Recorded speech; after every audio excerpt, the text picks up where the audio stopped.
Ladies and gentlemen, welcome to the 2016 presidential debate for the upcoming general elections. With us we have almost all the 7 candidates that are vying for the presidency of Uganda. And when we go to the polls on February 18, each of them is confident that they will be the president of Uganda. The purpose for this debate is for us to listen from these candidates telling us why they think we are the best choice for Uganda.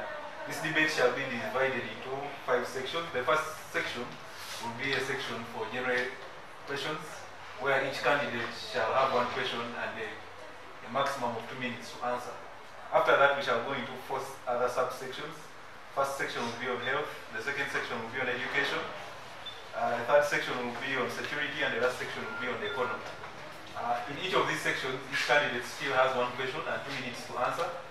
But unlike the first section, the candidates, the other candidates can be able to ask a question, raise a rebuttal, or if the candidate particularly calls them out, they can be able to respond. And each candidate who is responding to another candidate shall have 1 minute to do that, while the candidate who has been asked the question will have 1 minute to respond. So without wasting much time, let me welcome the representatives for the various candidates. For Maureen, Kyalya, for Mbabazi, who is about to join us, for the candidate KiizaBesigye, who I understand is vying for the presidency for the 3rd time. We have candidate Yoweri, who is also the incumbent and has been leading this country for the last 30 years. General Benon, who is also a Bush War veteran and is also coming for the first time to vie for the presidency. Abed, Bwanika, who is coming for the 2nd or 3rd time. And Professor Baryamureeba, who is taking his first shot at the presidency. So candidates, let me ask you, why do you think you are the best candidate for the presidency? I guess we can start from the incumbent. You want us to start from the incumbent? Okay, so let us start from the incumbent, going right this way. 2 minutes. Tell the Ugandans why you think you are the best candidate for the presidency. Thank you very much, moderator, Mr. Ronald. My name is President Yoweri Museveni, and I represent the National Resistance Movement. I applaud you for organizing this debate to air out our views as the representative for the National Resistance Movement. For the past 30 years that we have ruled this nation, there has been a steady progress in the issues or in the way that we have been handling this nation. This is evidenced through the political, social, and economic transformation of the country. You have seen the economy has been uplifted, the health sectors have been uplifted, education has been uplifted, amongst other sectors of the economy. I would once again urge the Ugandans out there, vote for NRM, vote for President Yoweri Museveni, and all the NRM candidates that are contesting in this forthcoming election. Many people will come telling you this and that about their policies, about their manifestos, and what they are planning to do for this nation. But I believe that for the past 30 years that this nation, or the people of this nation have trusted us, we shall not let them down in the next 5 years. We have a lot of plans that we have laid out that we are going to accomplish in those other various sectors. That is to deal with industry, to deal with oil and gas, to deal with education, agriculture, amongst others. And therefore, call upon Ugandans to vote for the NRM and President Yoweri Museveni. Thank you very much. Thank you, candidate Museveni. Amama, why are you coming to vie for the job of your former boss? Of course, I am going for his post because I believe that he has, at a point, become very inefficient in his work. He always promises to do something, but never does it. I have come to do everything that he has not done. I have come to improve our health, the security, the education that he claims to have improved, but has not yet improved. There are very many strategies in place that I believe are going to help us go forward in Uganda. Coming from a party that is go forward, I believe I'm going to take Ugandans forward. So I urge Ugandans to vote for Amama Mbabazi 2016-2021. you'll have a shining Uganda, a beautiful Uganda, a Uganda that all of you will love to live in. Thank you. Okay, that was well timed. Gives 1 minute to the next candidate who I'm sure has very many things to say. Candidate Besigye, you are coming to the polls for the third time. What assurances can you give us in this election? Well, it could be the third time, but it is always the first time.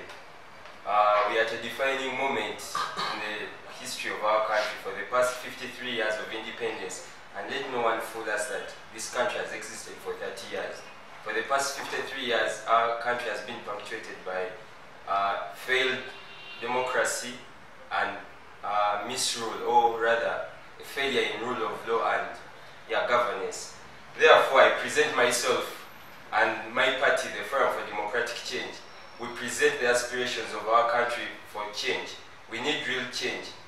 We need change from a predatory dictatorship that robs from its own people, that cripples the future generations, and steals from the young generation, that is the youth. Therefore, in our aspirations, we seek to provide a brand of leadership. I myself stand for that brand of leadership that is selfless, provides political maturity, and delivers patriotic governance. I aim for a Uganda that stands for its own people, a Uganda where the citizenry are not beggars, but rather are the custodians of their own future.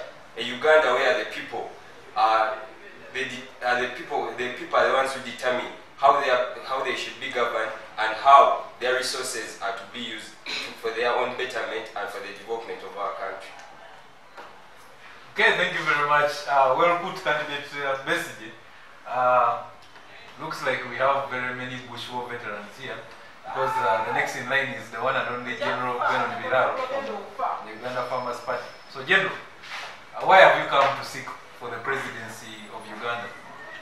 Thank you so much, the moderator and fellow countrymen, for giving me the audience.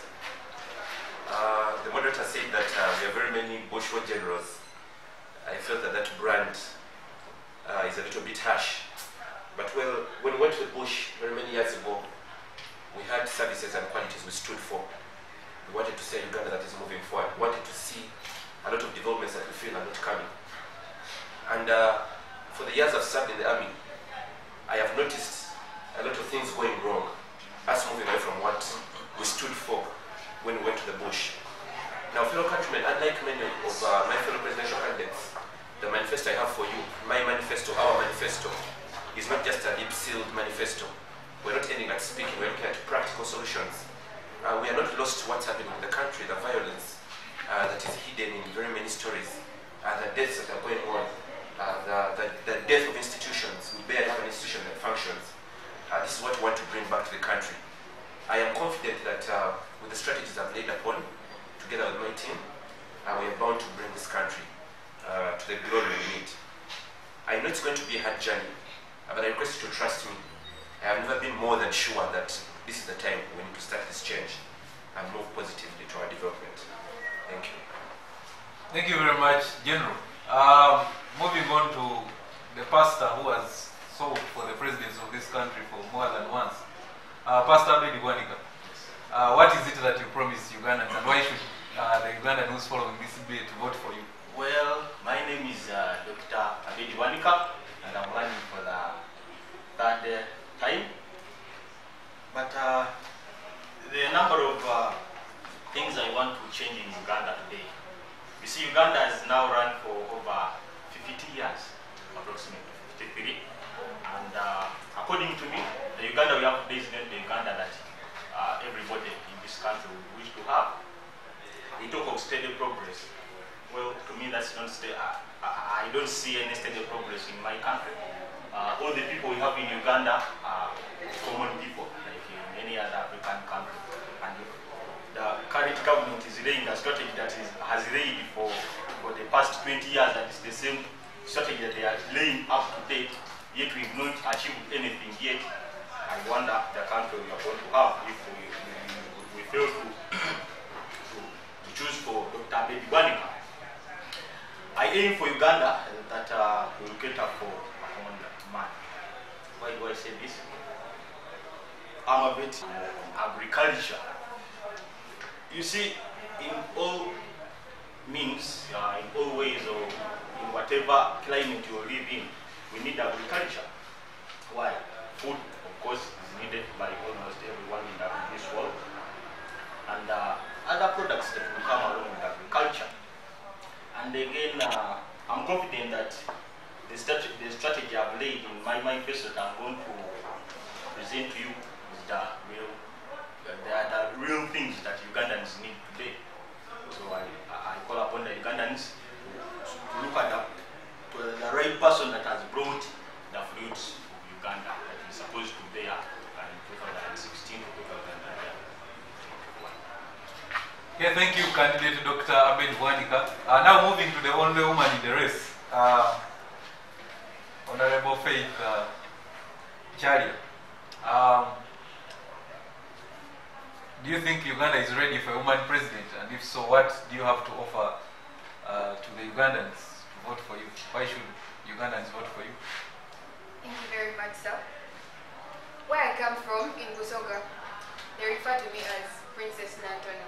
Now that's a very treasured name because it's a name that creates me as a mother for the nations. So right from birth, I had the duty of leading the nations. I have that urge to lead Uganda to the next level. I am not partisan in any way. That's why I formed my own party called the African Restoration Party. Mine is not to divide the people along lines of party, but rather it's to reunite the people and reimburse the social, cultural, political, and cultural values of the Ugandans and unite them to work together and move to a better place. I am not inclined to any religious affiliation as well. In fact, you could call me a spiritualist because I can side with anyone who believes in any godly being because I do not believe in anything that is divine and conqueror. I know very many Ugandans out there are afraid of the instability that might come with the change. But Ugandans, fellow Ugandans, you know very well who brought the instability. You know very well about your history. It is better we suffer once and for all and bring these masqueraders to an end. Let's suffer once and for all and bring change, everlasting change. We cannot keep hiding, we cannot keep running away from our problems. Peace can only come. Right now we're running away from this instability, but we have instability within our hearts. We might be running away from the physical instability, but we shall never be at peace psychologically knowing that we are not free. So Ugandans, vote wisely. Vote wisely. Thank you. Okay, thank you, candidate Kyalya. That brings me to the professor, the only professor on the panel, if I understand right. Professor Baryamureeba. We have seen you in Makerere University. Recently, we saw you starting your own university. And before we knew it, we saw you aiming for the biggest job in this country. Why should the average Ugandan who's watching and who will turn up on the February 18th to vote for you? Thank you so much, Mr. Moderator. The time is now. The time is now to have solutions that are fit for the 21st century. As Professor Baryamureeba, I believe that we need to lift Uganda from a third world country to match the likes of Singapore, which were at the same level with Uganda a few decades ago. One of the things that I'm looking at is to streamline the economy and be able to prioritize actual sectors that need the money. For example, we need to put more money into the education sector. You know, I've spent my adult life as a teacher, so I know the plight of the education sector. And then also, I'm looking at being able to cut down on unemployment. Apparently, statistics say that about 80% of graduates are unemployed. Now that's so bad, and I'm looking at being able to cut that down by being able to put the money where it actually fits. So also as a professor, I'll also make sure that we do enough research so that before we actually invest in anything, we're already sure that the solutions we're bringing on board are practical and can work. Thank you so much. So vote Baryamureeba, the time is now. Okay, thank you, candidate Baryamureeba. And that marks the end of our first section. Now, in the next section, we are going to deal with questions on health. And each candidate will present their plans and answer a few questions about the health sector. Straight away, I will go to candidate Besigye. On a number of times, you have been stopped from visiting various health centers on the ongoing campaign trail. We would like to know, how do you think candidate Museveni and the current government have failed our health sector, and what is your plan to revamp this? Thank you very much. They have really failed our health sector. In fact, I wouldn't say we have a health sector to talk of. What we have are empty buildings, a demotivated health service delivery team, and buildings that lack the necessary equipment and maybe medical supplies. As candidate KiizaBesigye, I'm a doctor by profession, I would say that the first thing that you have to deal with is motivating the service delivery team, that is the health workers. We spend a lot of money treating our VIPs abroad. We spend about 1.9 trillion every 5 years, which translates to about 377 billion Uganda shillings per year, treating these people abroad. Why don't we reinvest that money in the hospitals that we have? Reinvest it in increasing salaries for these people. Therefore, I'm promising Ugandans that once elected, I will increase the salary. The basic salary for a nurse should be 650,000 minimum. And then for a doctor, it should be 3.5 million Uganda shillings. Why? A motivated team leads to quality output. You will ask me, where am I going to get that money?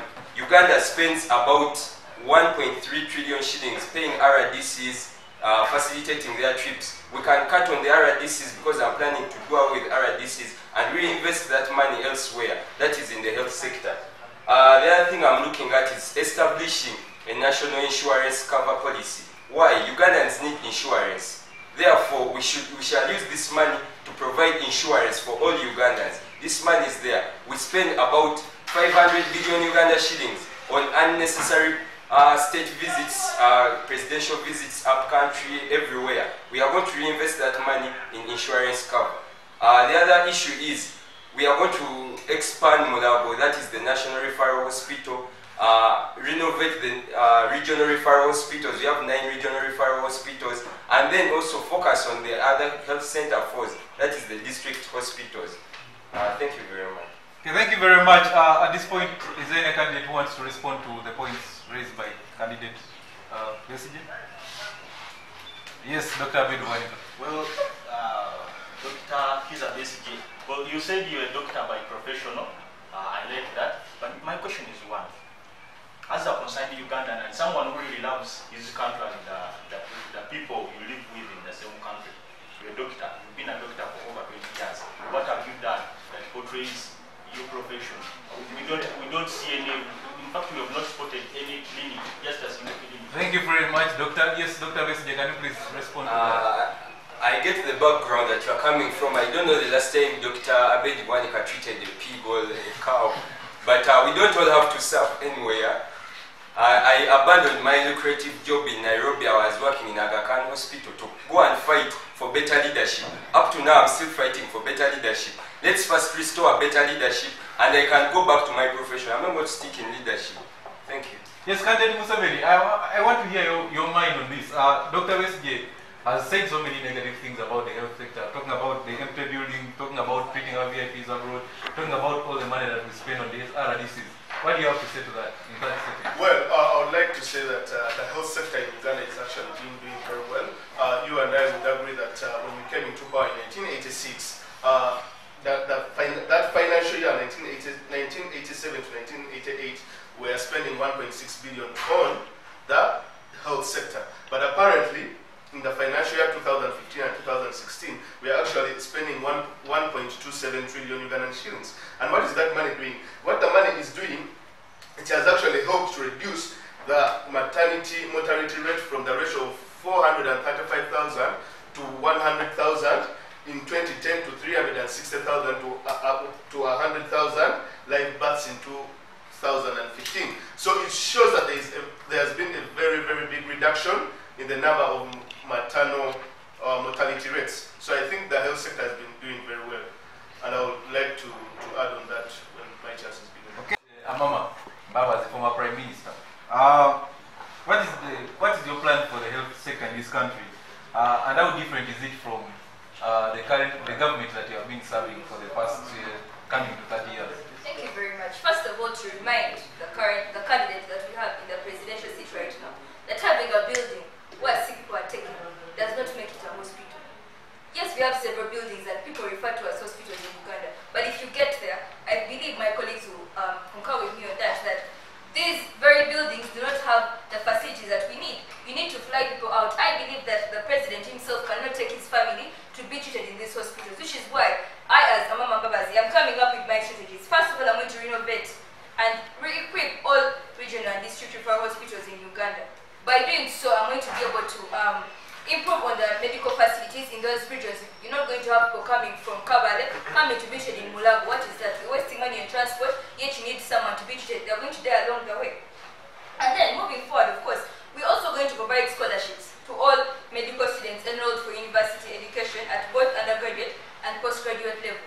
You know, some people have, should I say, they have the skill, they have the love for this, for the medical sector. They have what it takes to treat the people, but they do not have the money to take them to the schools, which is why we're going to give them scholarships. This way we're going to have more doctors treating the people in the hospitals. You go to a hospital and there is no one to attend to you. Sometimes, okay, these people are actually demoralized because they do not even have enough salary being given to them to treat these people. So we're going to give scholarships to medical students in all universities at undergraduate and postgraduate levels. And then we're also going to increase on how much is given to these medical doctors in the different hospitals, thereby helping them. Morale boosting, this is what we're looking for. We're going to boost them, we're going to make them want to do what they are supposed to do. We're going to have a better Uganda 2016-2021 if you go forward and vote for Amama Mbabazi. Yes, thank you very much, candidate Amama. Now, if I am to preempt what maybe candidate Museveni would ask, you would say that you've said that we waste a lot of money on treating our patients abroad. But it's on record that recently your wife has been sick and you took them to London for treatment. Don't you think this is being a person of double standards? No, I'm not being a person of double standards. By the time I took my wife to London, I was trying to show you Ugandans that the hospitals that we have in Uganda right now are not good enough. Would I leave my wife to die because President Museveni has refused to equip the hospitals? No, I had to fly her out. But in any case, if you brought me to Tupa, all your wives will be treated here. All your children will be treated here in Uganda because you shall have better hospitals for them to be treated in. Yes, candidate Dr. Abed, you have something to say. 30 seconds. I would like to ask Mr. Mbabazi. You've recently been in NRM, in fact, the government in power. Last year, you've been that government for over 30 years, and these things have been going on, and you've been just opening your eyes wide like this. Yes? You have failed to cater for this while you're still in the government of Mr. Museveni, and you think you're going to work it. You know, to cater about that when you are alone. I think I get what you're trying to ask me. You're trying to ask me why have I not been working. Now, we have been trying to advise the president, trying to push him forward and show him the way to follow, but he has failed to follow that route, which is why I have come out to show him the way to follow. If you vote me into power, I believe that I'm going to put the president down and I'm going to show Ugandans what I have been trying to do while I was in the NRM government. I'm going to do it myself. I'm not going to keep delegating work, telling people to do it like I've been telling the president. Dr. Hakiza, I'll give you 15 seconds to raise the point you wanted to raise. Maybe I want this to come out on record because the former Prime Minister served for so many years. He's talking about increasing, sponsoring medical students. Maybe do you care to tell us the patient-to-doctor ratio in Uganda before you talk of sponsoring students? Well, according to my research, the patient-to-doctor ratio in Uganda today is 1 to 7. That is having 1 doctor and 7 patients, which is why we're trying to curb it.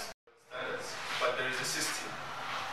In awarding medals, we have a system. It's not me who stands there and says, this one should be given a medal, this one should be given a medal, that one should be given a medal. So then my question is, do you agree that maybe Professor Baryamureeba is best placed to run this country's education system? Yeah, probably. Maybe he can become a minister of education, but I wouldn't also place him there as an individual.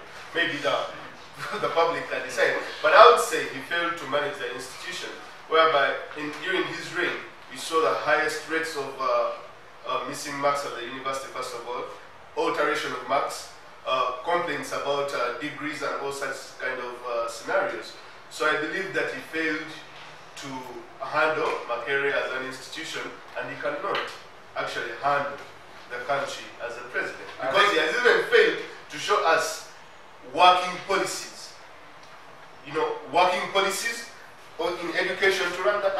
Because you can't say that you can increase the teacher's salary from wherever they are up to 100% in just one financial year. That is not possible.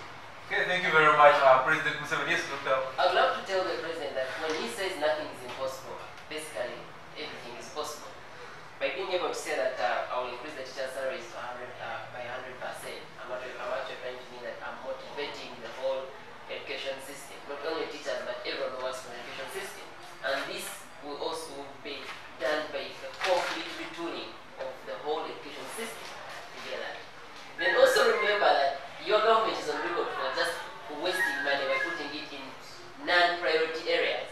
My government will make sure that we do what we call prioritization, and education is one of the sectors that we are looking at as being a priority area. Well, he's saying that he's going to increase money to 100%. Well, the teachers want 100%. The nurses want 100%. Public servants want 100%. So are you going to look at only one sector, like education? We give it 100%, then leave out the doctors, leave out other public servants? Yeah, no, I'm not going to do that. The best thing I'm going to do is that I'm going to cut down on non-priority areas. Like, for example, having a cabinet of 70 ministers, my government will only have 20 ministers. Secondly, I'll also be able to cut down on the expenditures that are put on our politicians. For example, our parliament shall be cut down by 50%. You get that? Okay, thank you very much, Professor. Thank you very much, President Museveni. I want to move over to General Biraaro. During the time before you went to the bush, you were a student at the university, and you are one of the elite people that went from the university to join the bush war that was led by candidate Museveni. What plans do you have as an academic? What plans do you have for our education system? I'll begin by saying that if I were put to choose the education system between what we had then and what we have now, I would definitely choose the education system then. At the university life, we enjoyed the ratio of lecturers, the quality of teaching, the quality of people who came out of school was something to admire compared to what we have now. Now it's alarming that 30 decades from now, instead of achieving, we're instead going backwards. In our days, a university student was a university student, a graduate, an engineer would come out and would be able to do something that an engineer indeed should do. I don't have a scenario where an engineer can come out and cannot even move a spanner because results are being bought and some of them are not studying, and the ratio of lecturers to students is alarming. The education system to handle the education ministry. Robert Jessica, look, I doubt her qualifications, with all due respect, to handle the education sector. We need someone who's a technician, who's technical in education. We need to motivate the teachers. A primary school teacher today is getting 200,000 shillings. This is laughable for some of the ministers. This is something, this is not even a quarter what they get for their fuel to go from here, to go from Parliament to their portions around Mayanja also. We are looking at secondary school teachers who are dropping out daily. It reminds me of our days. For example, you don't just wake up one day and say, now we're going to be ready because there's war. We must have interests in the country. We must protect our sons as doctors who are going there to fight the war. We must put that into interest before we look at the interests of the government, which they never come out clearly to state. I beg to continue. Okay, thank you very much, General, for that. Moving on to you, candidate Dr. Abed Bwanika. Do you have a security plan for this country? Well, when I look at the Uganda we have today, I don't think that we have a police that is what would be a police. Because the police is the primary sector of security in a country. If we have a police, of which when an NRM supporter or someone from NRM commits crime, things will turn around and the people who are around, they are the one in wrong. But NRM people don't commit crime. When it comes to Dr. KiizaBesigye being involved in a certain incidents with the NRM supporters, it's Dr. KiizaBesigye to be belonged, not the NRM supporters. What am I trying to mean? The police we have today, when the Ugandans are interested in me to take on Uganda in the next 5 years, I'm going to create a neutral police that is that caters for Ugandans on a neutral ground. No this tendency of having an IPG or the OCs that have yellow shirts within their courts. They are in the NRM, if they are in the other way around, they are NRM supporters. And again, the other thing was of the president's security. To me, it is we've tested this in the previous years of Mr. During Amini's regime. This gentleman, may he so rest in peace, he proved to us that it is very possible to have a small convoy protecting the president. What does it take for a president to have a small convoy, taking care of him? Because now, when you look at the convoy that he moves, moves with the president, it consists of 15 vehicles with almost 30 soldiers and all that. That's just wasted of the country's money. Doctor, thank you very much, Doctor. Maybe you'll have a little time to expound on more of those. I'm sure your voice has been heard on security. In the interest of time, I beg to move on to the next candidate. Over to you, Dr. KiizaBesigye.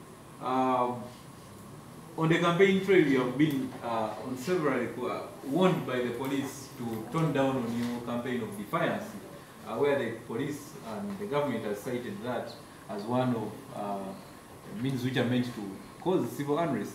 Now, I'm curious to know, do you think that this continued campaign for defiance will instigate a certain discipline in Ugandans which may be hard for you to control once you get in power? And in that regard, you can even tell us what plans you have for bettering the security of this country.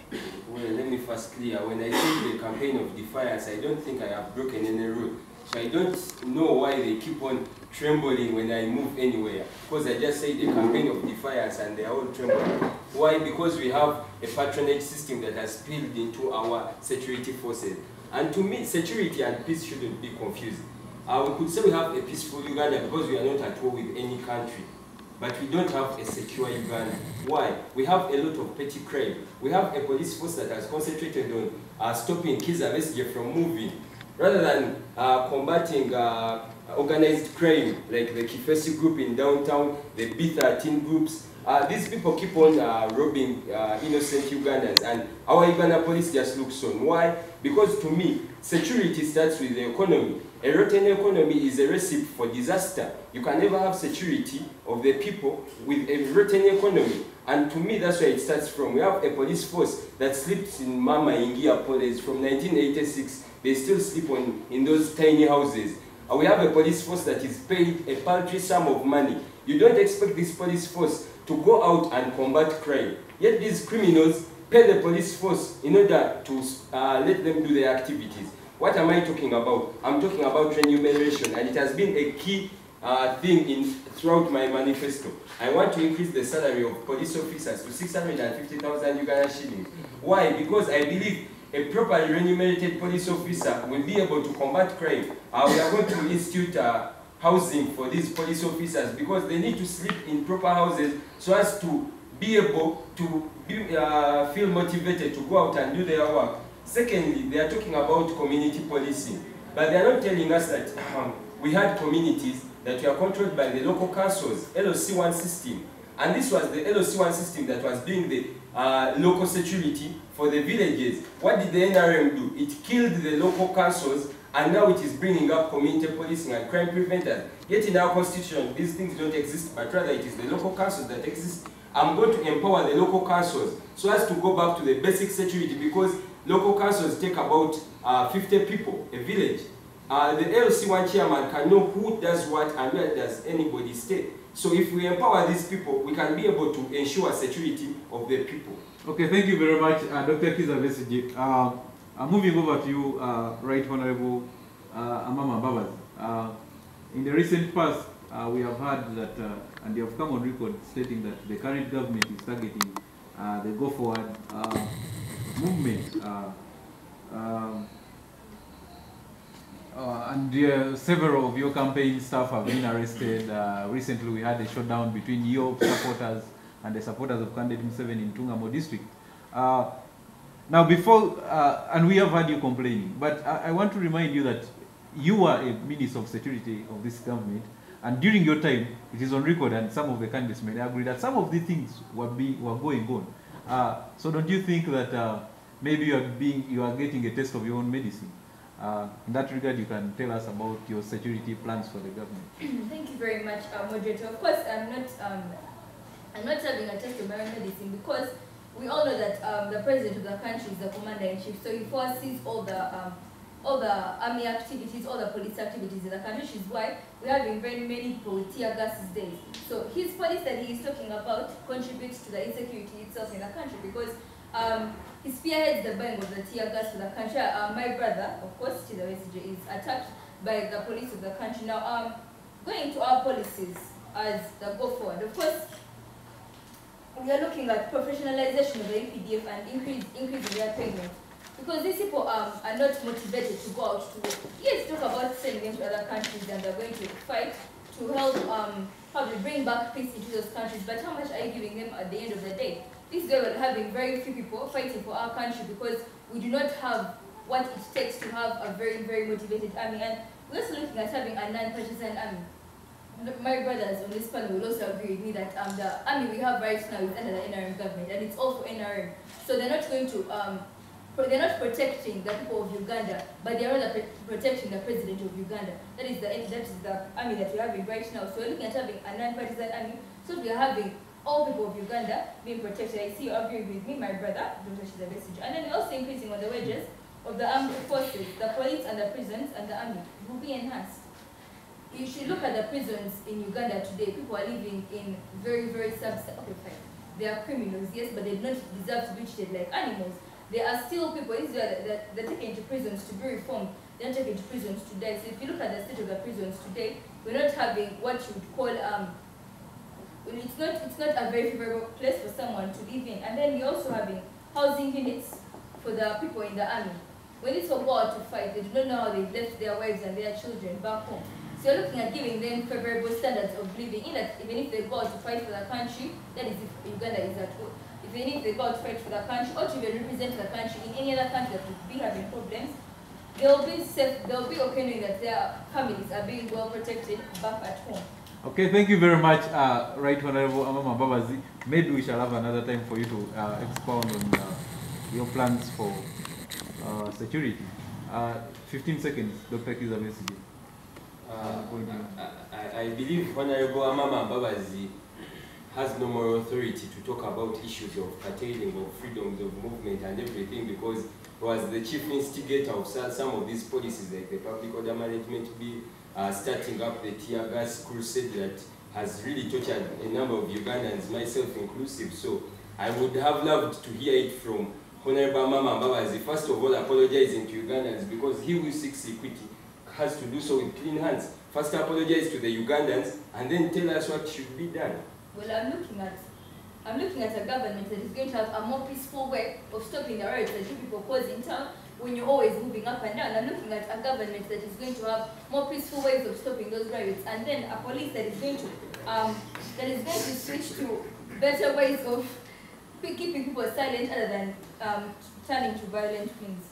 Okay, thank you very much, candidates. Oh, so this debate will take a 5-minute break before we come back to resume our last segment on economy. Okay, welcome back, ladies and gentlemen, to the fifth and last segment of our debate, which is basically on the economy. I will start right away with you, candidate Amama Mbabazi. In the time when Uganda is blessed with the discovery of oil in the Alberta region, is it not an oversight on your part and your campaign's strategy for you to base your economic reforms on agriculture? Thank you very much, the moderator. Now, looking at the economy of Uganda today and the fact that we have discovered oil, it wouldn't be bad for us to have a diverse economy in Uganda. We can have the oil and the agriculture, but not everyone is going to be very well versed with the oil industry.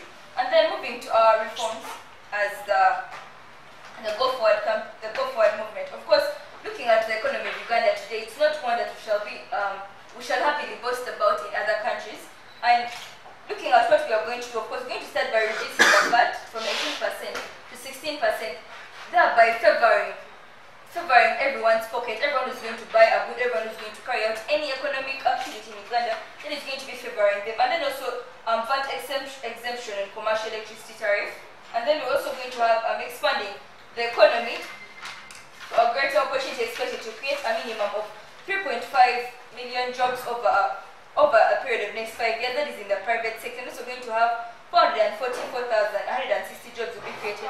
That is also in the other sectors. And then we're also looking at the economic empowerment and of households, leading to more consumers in the economy. Now, if you look at Uganda today, we have very many people who are unemployed, of course. That is because of the rigid economic system and education system that the NRM government has imposed in our country today. So we're looking at giving people more job opportunities.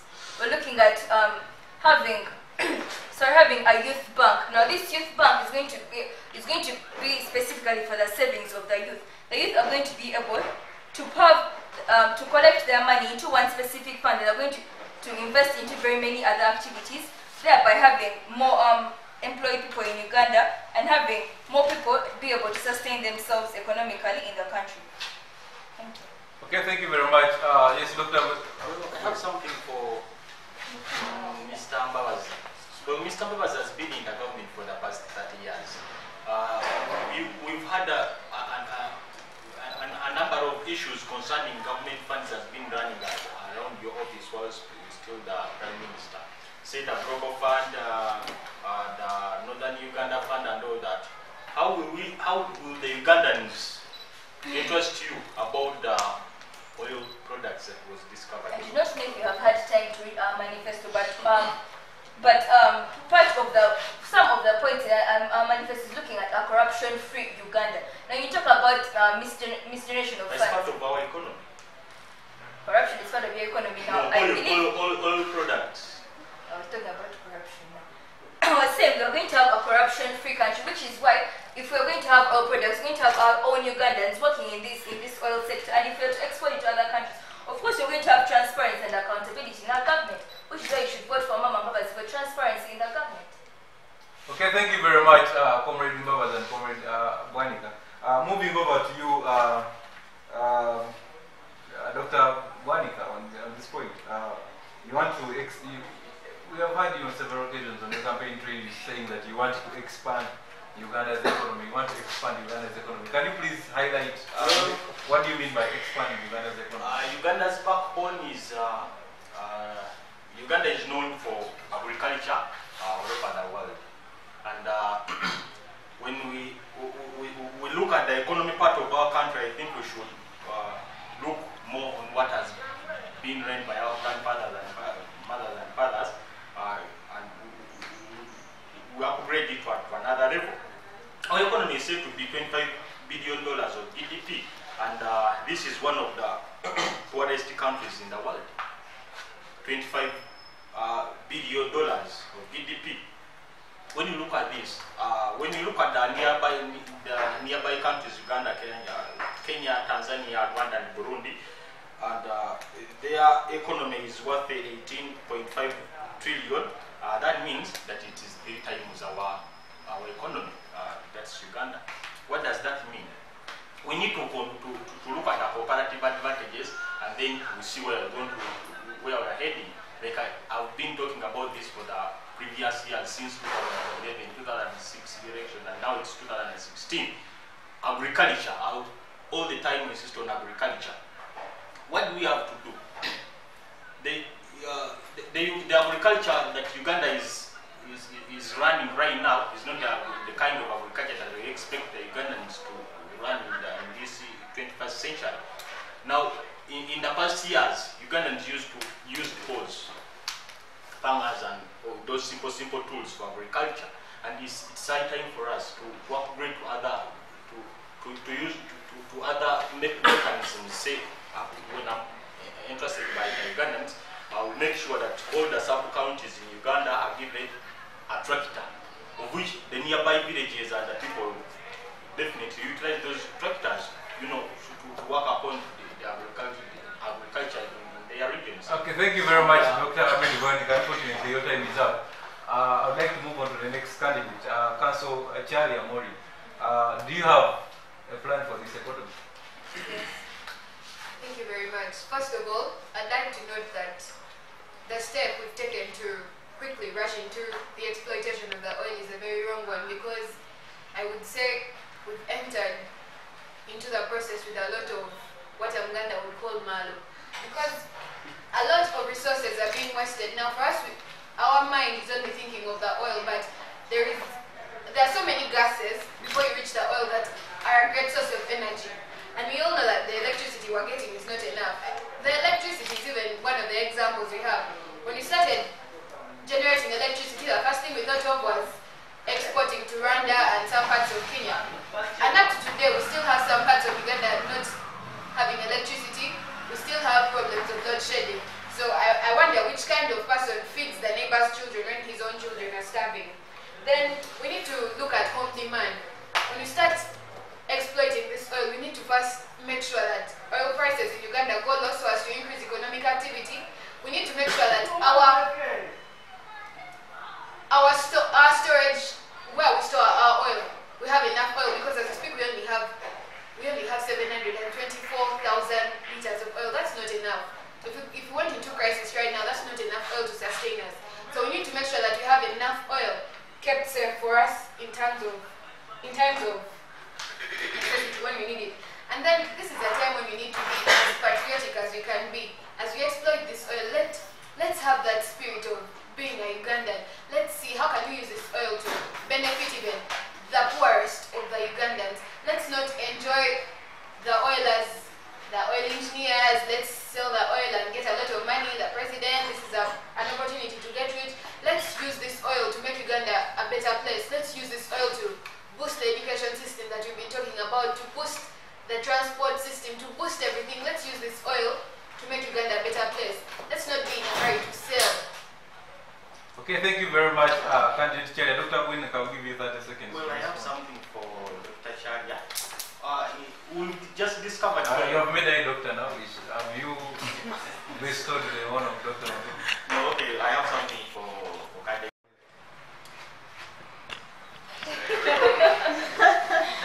Are you pointing at candidate Museveni because you want them to vote for? Request that the incumbent should actually prove to us why he thinks he should be there for. I think you should respect the rules of the debate. As the moderator says that you should go first, you should actually go first. Unless if you are pulling out of the race and letting me take over, I have no problem with that. It was a request to the moderator, so I still think he can still make that decision. Okay, so are you saying that you can't make closing remarks?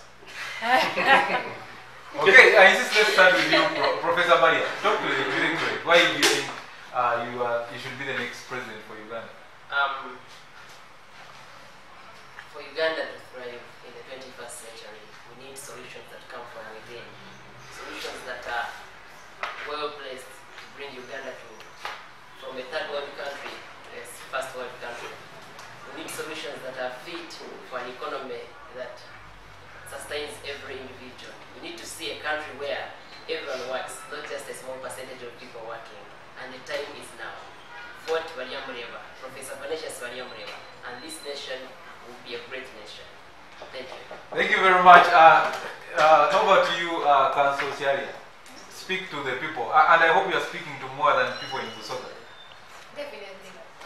Well, people out there, fellow Ugandans, I am an ambassador of social change. So, I have not robbed any nation, and you have seen it in my campaigns. I have not bribed you with any soap, any t-shirts, or any sugar. I am a poor woman just like you, so I am coming forward to try and fight and make sure that we shift from poverty to a better place. So vote for me because I have your best interests at heart. I am here to offer motherly leadership to you. So I am the person you people need. Uganda now needs a mother to deal with issues, to look at the nation as her child. We've had enough. If you make the same mistake again, we've seen it. We all know that one side of the table is actually a clique of people, and they talk about instability, but we all know where the instability came from. And even as we speak right now, there is no peace. We have psychological instability, and I think it's even worse than the physical instability. So it's better we face this once and for all. Whether it's peaceful or if we have to use some force, it's time for change. And I think I am that change. I trust you, the Ugandan, to make the right decision. Thank you. Thank you very much, candidate Sheila. Dr. Abed, why should I vote for you on February 18th? My fellow Ugandans out there, the time is now. The time is now for us to change the Uganda from the Uganda that is in a sorry state right now to the Uganda that anybody out there would wish to be in. I want to change the Uganda that you're seeing right now as something that wouldn't, even someone from a low ground wouldn't wish to be, for Uganda that everyone in the world wishes to be in. Dear Ugandans, here is a man, Dr. Abed Bwanika, that is ready to change the Uganda from a peasant farmer to someone who can produce goods that can be bought on a national level. Dr. Abed Bwanika is the president that is going to uplift your economic grounds. Dr. Abed Bwanika is the president that is going to look at your social, economic, and political grounds. Dear Ugandans, the time is now. No time to waste. Vote for Dr. Abed Bwanika. Thank you very much, Dr. Abed Bwanika. Over to you, General Biraaro. Why should the farmers down in Kabale vote for you? Fellow countrymen, it's clear that our history is rich with violence and a lot of failed institutions. Unfortunately, the person failing the state still thinks that he's worthy to come back. But we are saying we are now ready. Let's overcome the fears, let's overcome our past violence, let's make the right decision to overcome the stress that we are going through. What our country needs right now is economic revival, revival of institutions, revival of civic duty and responsibility. We want fellow Ugandans, you and I, to feel like we own this country. We're tired of patronage in this country. We're tired of things being run from a one-man base. Now here is our hope for us to get back our country on steady progress. I want to remind you that our country has gone through lots of events, and I encourage you to get that fear out of yourselves and go to the ballot and vote for change. The change is now, and I believe that I'm the best candidate to bring this change to you. Thank you so much. Thank you very much, General Benon Biraaro. Over to you, candidate Dr. KiizaBesigye Kifefe. It is the third time that you are coming to, the fourth time actually. Wow, Ugandans are even running out of count. Speak to the Ugandans and tell them why you think that this time around enough is enough and you should take the presidency of Uganda. Well, are you a Ugandan who aspires for change? A change from dictatorship to freedom. A change from patronage to social equity. A change from economic deprivation to shared prosperity. Then you are the Ugandan I'm speaking to. We desire change. The change we need as Ugandans. And what are we talking about? The moment is now to reset the button. What are we going to do? We need to take back this country, to put it back on the path for democracy, economic development, patriotism, and selfless leadership. If you are that Ugandan who aspires for change, then the time is now to press the reset button. How do you press the reset button? On 18th February, go out there and tick KiizaBesigye Kifefe. One people, one Uganda. Thank you very much. Wow, thank you very much, candidate KiizaBesigye, for that passionate appeal to Ugandans. Over to you, Right Honorable Amama Mbabazi. Why do you think on February 18th every Ugandan should go forward? Well, I believe that as a people, we must choose between achieving success and true prosperity. And I believe that if you choose to vote for Honorable Mbabazi, you make a choice for your families, for your children and the generations to come. So I want to urge all of you to take the first step by choosing a fair society and a democratic future. So a new age is upon us, and we should go forward to vote for Right Honorable Amama Mbabazi for President 2016-2021 if we want to see a prosperous Uganda. So Uganda can work. Let's just get together and make it work for better answers tomorrow. Thank you. Thank you very much, Right Honorable Amama Mbabazi. And finally to you, President Museveni. For the past 30 years, you have been the leader of Uganda. Yes. And some voices within Uganda saying enough is enough.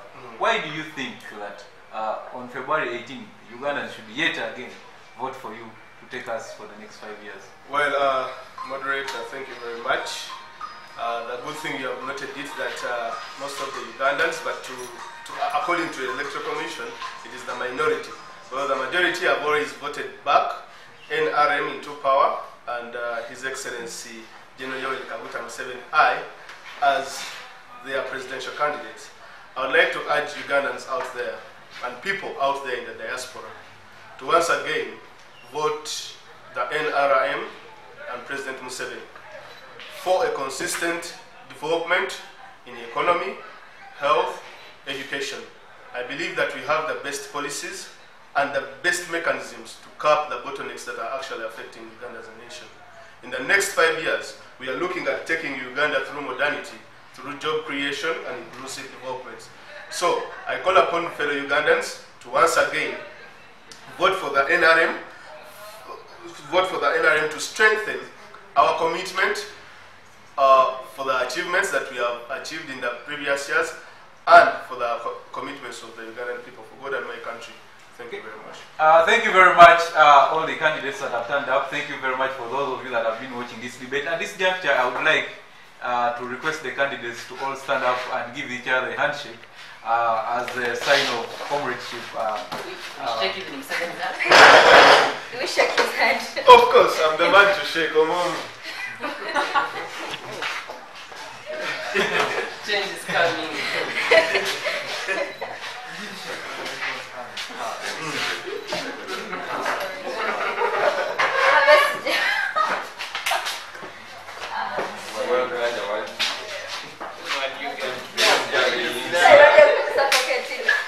My political assistant.